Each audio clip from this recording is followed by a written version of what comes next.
آج 11ویں شب ہے اور آج غروب آفتاب کے ساتھ افطاری کے وقت کے ساتھ ہی اس رحمتوں اور برکتوں بھرے مہینے کا دوسرا عشرہ جو ہے شروع ہو چکا ہے۔ پہلا عشرہ مکمل ہوا۔ وہ خوش نصیب جنہوں نے پہلے عشرے میں رمضان شریف کی برکتیں حاصل کرنے کے لیے دن کے اوقات میں روزے رکھے اور رات کے اوقات میں تراویح کی برکتیں حاصل کی، ان خوش نصیب لوگوں کے لیے یہ عشرہ جو ہے بخشش اور مغفرت کا ذریعہ اور سبب بنتا ہے۔ نبی کریم علیہ الصلاۃ والسلام نے ان تینوں عشروں کے بارے میں ہر عشرے کے حوالے سے اپنی امت کی رہنمائی فرمائی کہ پہلا عشرہ جو ہے وہ عشرہ رحمت ہے، دوسرا عشرہ عشرہ مغفرت ہے، اور تیسرا عشرہ جو ہے وہ عشرہ آزادی جہنم ہے۔ لیکن دوسرا عشرہ صرف اسی کے لیے مغفرت کا عشرہ ثابت ہوتا ہے جس نے پہلے عشرے میں اللہ کی رحمت کو حاصل کرنے کے لیے کوشش اور محنت کی ہوتی ہے۔ وہ دوسرے عشرے میں پھر یقیناً بخشش و مغفرت کا حقدار بنتا ہے، اور تیسرے عشرے میں جہنم سے آزادی صرف انہی لوگوں کے حصے میں آتی ہے جنہوں نے پہلے عشرے میں رحمتوں کو سمیٹا ہو اور دوسرے عشرے میں ایسے اعمال اور افعال اپنائے ہوں جن کی بدولت وہ مغفرت کے حقدار ہوئے ہوں۔ تو آخری عشرہ انہی خوش نصیبوں کے لیے جہنم سے آزادی کا عشرہ بن جاتا ہے جنہوں نے پہلے دونوں عشروں میں اللہ کی فرما برداری میں وقت گزارا ہوتا ہے۔ تو اللہ رب العزت کا اس نعمت کے حاصل ہونے پر جتنا بھی شکر ادا کیا جائے کم ہے، کیونکہ کوئی بھی نیک عمل اس کی توفیق کے بغیر ممکن ہی نہیں۔ اس لیے جب بھی ہم نماز پڑھیں، دن کا روزہ مکمل ہو، افطاری کا وقت ہو، تراویح سے فراغت ہو، تو ہمیں اللہ تعالیٰ کا شکر ادا کرنا چاہیے، اور یہ 2-3 لفظ ہیں یہ ضرور پڑھ لینے چاہیے۔ الحمدللہ علی التوفیق ونستغفرک علی التقصیر، کہ میں اپنے رب کا شکر ادا کرتا ہوں، اس نے مجھے اس روزہ رکھنے اور تراویح پڑھنے کی توفیق دی۔ وَنَسْتَغْفِرُكَ عَلَى التَّقْصِيرِ، اور اس روزے کے دوران اور تراویح کے دوران کوئی لغزش، کوئی خطا، کوئی نسیان، کوئی بھول ہوئی تو اللہ تعالیٰ سے میں اس کی معافی چاہتا ہوں۔ تو نیک اعمال کی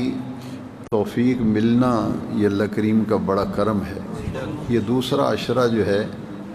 بڑا ہی بابرکت ہے کیونکہ مغفرت کا عشرہ ہے، اور پھر اس عشرے میں 17 رمضان المبارک خاص اہمیت کا حامل دن ہے، جس دن تاریخ اسلام کا حق اور باطل کا پہلا معرکہ بدر، غزوہ بدر واقعہ ہوا، اور 17 رمضان المبارک کو ہی ام المومنین حضرت عائشہ صدیقہ رضی اللہ تعالیٰ عنہ کا یوم وصال ہے۔ آج دن جو گزرا ہے یہ رمضان شریف کا 10واں دن تھا، 10واں روزہ تھا۔ یہ دن جو گزرا ہے یہ ام المومنین حضرت خدیجۃ الکبریٰ رضی اللہ تعالیٰ عنہ ان کے وصال کا دن ہے، اور پھر یہ چونکہ 11ویں شب ہے تو آج سیدنا غوث العظم عبد القادر جیلانی رضی اللہ تعالیٰ عنہ کی ماہانہ فاتحہ شریف جو ہے اسے ختم غوثیہ بھی کہتے ہیں، ختم قادریہ بھی کہتے ہیں، 11ویں شریف بھی کہتے ہیں۔ تو آج یہ بڑا ہی مبارک موقع ہے۔ اللہ تعالیٰ اپنے بندوں کو توفیق دیتا ہے تو وہ ان مواقع سے فائدہ اٹھاتے ہیں۔ انشاءاللہ ابھی درس کے اختتام پر ختم شریف پڑھا جائے گا اور ام المومنین حضرت خدیجۃ الکبریٰ رضی اللہ تعالیٰ عنہ کی بارگاہ میں عقیدتوں اور محبتوں کا نذرانہ فاتحہ کی صورت میں ہم اور دعا کی صورت میں پیش کریں گے۔ اسی طرح غوث العظم رضی اللہ عنہ کی بھی فاتحہ اختتام پہ ہوگی، اور ہمارے ایک نمازی بھائی اور ہمارے دینی ساتھی انہوں نے آپ کے لیے کچھ تبرک کا بھی اہتمام کیا ہے۔ اللہ تعالیٰ ہمارے ان دینی بھائی کو جزائے خیر عطا فرمائے اور برکات دارین عطا فرمائے۔ آج کی تراویح میں منزل کا جو حصہ پڑھا گیا اور پچھلی منزل کو اگر ملایا جائے تو ایک تسلسل ہے منزل کا کہ بنی اسرائیل قوم جس کی طرف بہت سے انبیاء کرام تشریف لائے، اور وہ قوم جو ہے اس نافرمانی پہ جب اتر آئی تو اس کو اللہ تعالیٰ نے عذاب میں مبتلا کیا، اور عذاب کی کیفیتوں سے بنی اسرائیل دوچار ہوئے۔ فرعون جو ہے وہ بھی اسی عذاب کا شکار ہوا تھا، اور وہ اور اس کے سارے ساتھی جو ہے وہ پانی میں غرق ہو گئے تھے۔ حضرت نوح علیہ السلام کا عرصہ تبلیغ جو ہے وہ 950 سال پر مشتمل ہے، کہ آپ نے 950 سال تک دین کی تبلیغ، اللہ کے پیغام اللہ کے بندوں تک پہنچائے، لیکن گنتی کے چند افراد کے سوا کوئی بھی ان کی دعوت پہ آمین اور لبیک نہ کہہ سکا اور قبول نہ کر سکا۔ لہٰذا ان کی تبلیغی ذمہ داریاں اللہ تعالیٰ نے قبول فرمائیں، اور جو نافرمانی کرنے والے تھے ان کو طوفان آیا، اور وہ پوری قوم جو ہے وہ طوفان کی نظر ہو گئی۔ اور حضرت نوح علیہ السلام کو حکم ہوا کہ آپ جانوروں میں سے بھی اور انسانوں میں بھی سے ایک جوڑا جو ہے وہ سوار کر لیں کشتی پر۔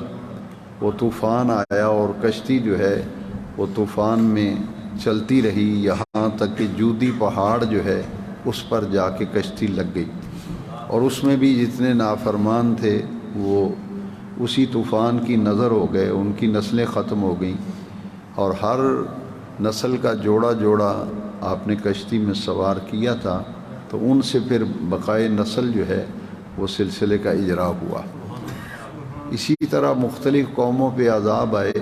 حضرت شعیب علیہ السلام کی قوم پہ جو عذاب آیا اس کا پچھلی منزل میں گزرا ہے، کہ اس قوم میں 2 بڑی خامیاں تھیں اور بہت برائیاں تھیں جن کی وجہ سے عذاب میں مبتلا کیے گئے، کیونکہ 2 چیزیں تھیں۔ ایک کوئی چیز ناپ کے دیتے تھے، تول کے دیتے تھے، تو اس میں ہیرا پھیری کرتے تھے، ناپنے اور تولنے میں ہیرا پھیری کرتے تھے۔ سمجھانے کے باوجود بھی حضرت شعیب علیہ السلام نے بڑی انہیں تنبیہ کی، سمجھایا، احکام الہی سنائے اور پہنچائے، لیکن وہ نافرمانی پہ جب اتر آئے تو اس قوم کو بھی اللہ کریم نے عذاب میں مبتلا کیا۔ اسی طرح آج کی منزل میں قوم سمود اور قوم عاد، ان کو جو عذاب دیا گیا اس کا ذکر آج کی تراویح میں گزرا ہے۔ قوم عاد جو ہے اس کا عذاب بڑا سخت تھا۔ مسلسل 8 دن، مسلسل اور لگاتار بغیر کسی وقفے کے لگاتار 8 دن شدید قسم کا طوفان آیا، اور وہ 8 دن چلتا رہا طوفان، اور اس طوفان میں اتنی تباہی ہوئی کہ وہ لوگ جو مذاق اڑاتے تھے انبیاء کرام کا، لہٰذا حضرت ہود علیہ السلام، حضرت صالح علیہ السلام قوم سمود اور قوم عاد کی طرف یہ دو نبی تشریف لائے تھے، لہذا جو نافرمان تھے ان کی لاشیں ایسے گری ہوئی تھیں جیسے کھجور کا درخت کاٹ کے زمین پہ پھینکا ہونا، اس طرح ان کی لاشیں بکھری پڑی تھیں، تو تباہی کا شکار ہو گئے اور ان پہ عذاب جو ہے وہ مسلط کر دیا گیا کہ اللہ کریم کے احکام ان تک پہنچائے گئے لیکن انہیں پرواہ نہ تک کی، الٹا انبیاء کرام کا مذاق اڑایا، لہٰذا وہ عذاب کے اندر مبتلا کیے گئے۔ حضرت سیدنا ابراہیم خلیل اللہ علیہ السلام جب بڑھاپے کی عمر میں تھے، ایک صدی گزر گئی تھی آپ کی عمر کو، تو اس وقت آپ نے اپنے رب سے اولاد کی جو دعا مانگی تھی، رب حب لی من الصالحین، تو اللہ کریم نے اس بڑھاپے کی عمر میں انہیں ایک بیٹے کی بشارت دی تھی، ایک فرزند عطا کیے تھے جن کا نام حضرت اسماعیل علیہ السلام، انہی کی قربانی کا واقعہ پیش آیا تھا۔ حضرت اسماعیل علیہ السلام ان کے بعد پھر اللہ تبارک و تعالی نے حضرت ابراہیم علیہ السلام کو ایک اور فرزند عطا فرمائے، ان کا نام حضرت اسحاق علیہ السلام۔ یہ دونوں بیٹے ہیں جد الانبیاء حضرت سیدنا ابراہیم خلیل اللہ علیہ السلام۔ تو حضرت اسماعیل علیہ السلام کی اولاد میں سے کوئی نبی نہیں آیا، کوئی رسول نہیں آیا، صرف ایک ہی رسول تشریف لائے جو تمام رسولوں کے سردار تھے، ہمارے نبی کریم علیہ السلام۔ یہ حضرت اسماعیل علیہ السلام کی اولاد میں سے تھے، باقی ان کی پوری اولاد میں کوئی نبی اور کوئی رسول نہیں، لیکن حضرت اسحاق جو بعد میں عطا کیے گئے ان کی اولاد میں سینکڑوں نبی آئے، کیونکہ حضرت ابراہیم خلیل اللہ علیہ السلام نے اور ان کے فرزند حضرت اسماعیل ذبیح اللہ علیہ السلام نے بیت اللہ کی تعمیر کی تھی۔ تعمیر بیت اللہ کے بدلے میں اللہ کریم نے فرمایا تھا کہ مانگیے، کیا مانگتے ہیں؟ تو عرض کی تھی کہ باری تعالیٰ کچھ نہیں مانگتا، صرف یہ التجا ہے کہ اپنی بارگاہ میں قبول فرما لیں۔ فرمایا قبولیت تو ہو گئی، لیکن مانگیے کیا مانگتے ہیں؟ پھر آپ نے نبی کریم علیہ السلام کے میلاد کی دعا مانگی تھی، ربنا وابعث فیہم رسولا، یہ سورہ بقرہ میں گزری ہے دعا۔ اب جب یہ ابراہیم علیہ السلام کی دعا کے نتیجے میں اللہ کریم نے ان کی نسل میں، ان کی اولاد میں، کیونکہ دعا مانگی تھی میری اولاد میں اور شہر مکہ میں رسول بھیج دے، اس لیے ان کی پوری اولاد میں، سیدنا اسماعیل علیہ السلام کی پوری اولاد میں صرف ہمارے آقا تشریف لائے، کیونکہ اللہ کریم نے پسند فرمایا۔ اگر کوئی اور نبی رسول آ جاتا تو لوگ کہتے اس سے مراد وہ نبی ہیں، اس سے مراد وہ نبی ہیں، فلاں کی دعا مانگی تھی، لہذا رسول اور آئے ہی کوئی نہیں، ایک ہی آئے ہیں تاکہ کسی کو شک نہ رہے کہ وہ ایک ہی رسول ہیں جن کے لیے حضرت ابراہیم علیہ السلام نے دعا مانگی تھی۔ اور مقام ابراہیم پتھر جو ہے جس پہ کھڑے ہو کر بیت اللہ شریف کی تعمیر کی گئی تھی، وہاں نفل پڑھنے کا حکم ہے۔ تو یہ نفل پڑھنے کا حکم اس لیے دیا گیا تھا کہ حالانکہ اور پتھروں بھی خلیل اللہ علیہ السلام کے قدم لگے تھے، جب بیت اللہ بنا رہے تھے تعمیر، پتھروں پہ چل کے نہیں آتے تھے، لیکن کسی اور پتھر کو تو وہ مقام نہیں ملا جو اس پتھر کو ملا کہ اسے جائے نماز بنائیں۔ اس کی ایک ہی وجہ تھی کہ اسی پتھر پہ کھڑے ہو کے آپ نے دعا مانگی تھی، ربنا وابعث فیہم رسولا، کہ حضور کے میلاد کی دعا مانگی تھی نا، اللہ کریم فرمایا جہاں میرے خلیل نے میرے محبوب کے میلاد کی دعا مانگی ہے اسے جائے نماز بنا۔ حضرت ابراہیم علیہ السلام کو پھر حضرت اسماعیل کے بعد پھر ایک اور بیٹے عطا کیے گئے، حضرت اسحاق علیہ السلام۔ اور یہ بشارت دینے کے لیے کون آیا تھا؟ فرشتے آئے تھے۔ حضرت لوط علیہ السلام، یہ حضرت ابراہیم علیہ السلام کے چچا زاد بھائی ہیں، حضرت لوط علیہ السلام یہ حضرت ابراہیم علیہ السلام کے چچا زاد بھائی ہیں۔ ان کو اللہ تعالیٰ نے بھیجا تھا کہ آپ ہجرت فرمائیں، اور یہ ملک شام میں تھے نا، تو حضرت ابراہیم علیہ السلام کہاں تھے؟ فلسطین میں۔ انہیں حکم ہوا تھا حضرت لوط علیہ السلام کو کہ یہ فرشتے آ رہے ہیں، ان کے ساتھ آپ جائیے اور ابراہیم علیہ السلام کو ایک فرزند کی بشارت دیجیے کہ آپ نے اسماعیل مانگا تھا وہ ہم نے دے دیا، لیکن ایک اور بیٹے کی خوشخبری ہے جو بڑھاپے کی عمر میں ملے، اور ان کی ولادت حضرت اسماعیل کے بعد ہوئی۔ اللہ کریم نے فرمایا کہ ان کا نام بھی بتا دیں کہ وہ بیٹا جو ہوگا اس کا نام اسحاق ہوگا، اور پھر ان کے پوتے کی بھی بشارت دے دیں، اس کے بعد پھر ان کا جو بیٹا ہوگا اس کا نام یعقوب ہوگا۔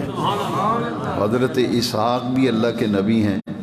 اور حضرت یعقوب علیہ السلام بھی اللہ کے نبی ہیں، پھر ان کے بیٹے حضرت یوسف علیہ السلام وہ بھی اللہ کے نبی ہیں۔ تو یہ جب مبارک دینے کے لیے کہ آپ کو خوشخبری اور مبارک اور بشارت ہے کہ اسماعیل تو جوانی کی منزلوں کو پہنچ رہے ہیں، اللہ کریم نے ایک اور فرزند کی بشارت دی اور نام ان کا اسحاق ہوگا، پھر ان کے ہاں بھی ایک بیٹا پیدا ہوگا جن کا نام یعقوب ہوگا علیہ السلام۔ تو وہ جو بشارت دینے کے لیے فرشتے آئے تھے وہ اپنی اصلی حالت میں نہیں آئے تھے، وہ آئے تھے ایک انسان کی شکل میں اور مہمان بن کے آئے تھے کہ ہم آپ کے مہمان ہیں اور آپ کو کچھ خوشخبری دینے آئے۔ تو حضرت ابراہیم علیہ السلام نے ان کے لیے کھانا بنوایا، کھانا تیار کروایا، تو گوشت بھنا ہوا بنایا، روسٹ کہتے ہیں آپ، روسٹ وہ بنایا، شوربے والا گوشت نہیں تھا، بھنا ہوا۔ وہ جب آپ کے فرشتوں کے سامنے رکھا نا جو مہمان تھے، تو وہ انہوں نے کھایا نہیں، ہاتھ کھینچ لیا۔ آپ نے فرمایا کھائیے، آپ میرے مہمان ہیں، آپ گوشت کھائیں، لیکن انہوں نے نہیں کھایا۔ اس سے حضرت ابراہیم علیہ السلام کی توجہ دوسری طرف چلی گئی کہ یہ بندے کو مشکوک ہیں، یہ بندے کچھ مشکوک ہیں جن کی میں نے دعوت کی ہے، بنا ہوا گوشت رکھا ہے، یہ ہاتھ بھی نہیں لگا رہے، کھا بھی نہیں رہے۔ جب آپ نے سمجھا، ذہن میں خیال آئے یہ کوئی مشکوک آدمی ہے اور پتہ نہیں ان کے آنے کا کیا مقصد ہے، تو پھر انہوں نے کہا کہ اے ابراہیم خلیل اللہ علیہ السلام، آپ پریشان نہ ہوں، ہم کھانا اس لیے نہیں کھا رہے کہ ہم مکلف نہیں ہیں، ہم تو فرشتے ہیں، ہم اللہ کے فرشتے ہیں، لہذا ہم تو اس لیے آئے ہیں کہ آپ کو خوشخبری و بشارت دے دیں۔ تو انہوں نے کھانا نہیں کھایا، انہوں نے کہا کہ ہماری یہ غذا ہی نہیں، تو اس لیے آپ کو پھر بشارت فرشتوں کے ذریعے دی گئی تھی۔ میں نے پچھلے درس میں عرض کیا تھا کہ انبیاء کرام کے پاس جب فرشتے آتے تھے اور جبریل امین آتے تھے وہی لے کر، تو وہ اصلی صورت میں نہیں آتے تھے، وہ تو ایک انسان کی شکل میں آتے تھے۔ ہمارے نبی کریم صلی اللہ علیہ وسلم کی بارگاہ میں 2 مرتبہ جبریل اپنی اصلی حالت میں آئے تھے اور حضور نے انہیں اپنی اصلی حالت میں 2 مرتبہ دیکھا۔ فرشتوں نے جب بشارت دی تو انہوں نے کہا جی کہ ہم تو جو بشارت دے رہے ہیں، لیکن ساتھ ہی ہم تو عذاب دینے کے لیے آئے ہیں کہ آپ کے چچا زاد بھائی حضرت لوط علیہ السلام، ان کی قوم جو ہے اس پر عذاب کے لیے اللہ کریم نے ہمیں بھیجا ہے۔ آپ کو خوشخبری اور بشارت دینے کے بعد پھر ہم اس قوم کی طرف جا رہے ہیں کہ جو اس قوم سے پہلے یہ عمل کبھی کسی نے نہیں کیا، لہٰذا یہ اپنی نفسانی خواہشات کی تکمیل عورتوں سے نہیں بلکہ مردوں کے ذریعے کرتے ہیں، لہٰذا اس پہ اللہ کریم نے عذاب کی کیفیت نازل کی۔ وہ عذاب کیا تھا؟ آگ کی صورت میں آسمان سے آگ برسی تھی اور پتھر برسے تھے، جس سے اس قوم کو عذاب کے اندر مبتلا کیا گیا۔ اور حضرت لوط علیہ السلام کو ہجرت کا حکم ہوا تھا کہ آپ اس بستی سے نکل جائیے کیونکہ رات کو اس بستی پر عذاب الہی نازل ہوگا۔ تو آج کی منزل میں یہ سارے واقعات گزرے گئے، تو یہ کتنا کرم ہے حضور کی امت پر۔ اگرچہ یہ آیت کریمہ پچھلی منزل میں گزر چکی ہے، لیکن اس کا تعلق چونکہ اسی آج کی منزل کے ساتھ ہے، قوم عاد اور قوم سمود کی عذاب کی کیفیات آج ہم نے سنی، تلاوت کی گئی۔ تو حضور کی امت کو قیامت تک جیسے پہلی قوموں پہ جیسے بعض لوگوں کی صورت مسخ ہو گئی تھی، کونوا قردۃ خاسئین، وہ پھٹکارے ہوئے بندر، انہیں کہا گیا تھا کہ پھٹکارے ہوئے بندر بن جاؤ، تو ان کی شکلیں جو ہیں باندر جیسی شکلیں، بندر جیسی شکلیں بن گئی تھی، تو ان کی شکلیں بگڑ گئی تھی۔ لیکن اس امت کے تمام گناہوں کے باوجود شکل نہیں بگڑ رہی، نہ وہ عذاب کی کیفیت ہے جو پہلی قوموں پہ عذاب آئے، اس کی وجہ کیا ہے؟ پچھلی منزل میں آیت مقدسہ تراویح میں گزر گئی۔ اللہ کریم نے فرمایا کہ اے محبوب صلی اللہ علیہ وسلم کہ اللہ تعالیٰ ان کو عذاب نہیں دے گا جب تک آپ ان میں تشریف فرمائیں۔ ما کان اللہ لیعذبہم وانت فیہم، آپ ان میں تشریف فرما ہیں اس لیے ان کو عذاب میں نہیں دوں گا۔ یہاں مفسرین نے بڑا پیارا ایک نقطہ بیان کیا ہے کہ محبوب ان کے اعمال تو ایسے ہی ہیں کہ ان کو عذاب دوں، لیکن آپ کا گنبد خضرا نظر آ جاتا ہے، آپ کا گنبد خضرا نظر آ جاتا ہے، تو یہ حضور کی رحمت ہے، حضور کی رحمت ہے۔ تو قرآن مجید جو ہے یہ تو ایک سمندر ہے، اللہ تعالیٰ اس درس کو قبول فرمائے۔ اور چونکہ آج یوم سیدنا خدیجۃ الکبریٰ رضی اللہ عنہ اور 11ویں شریف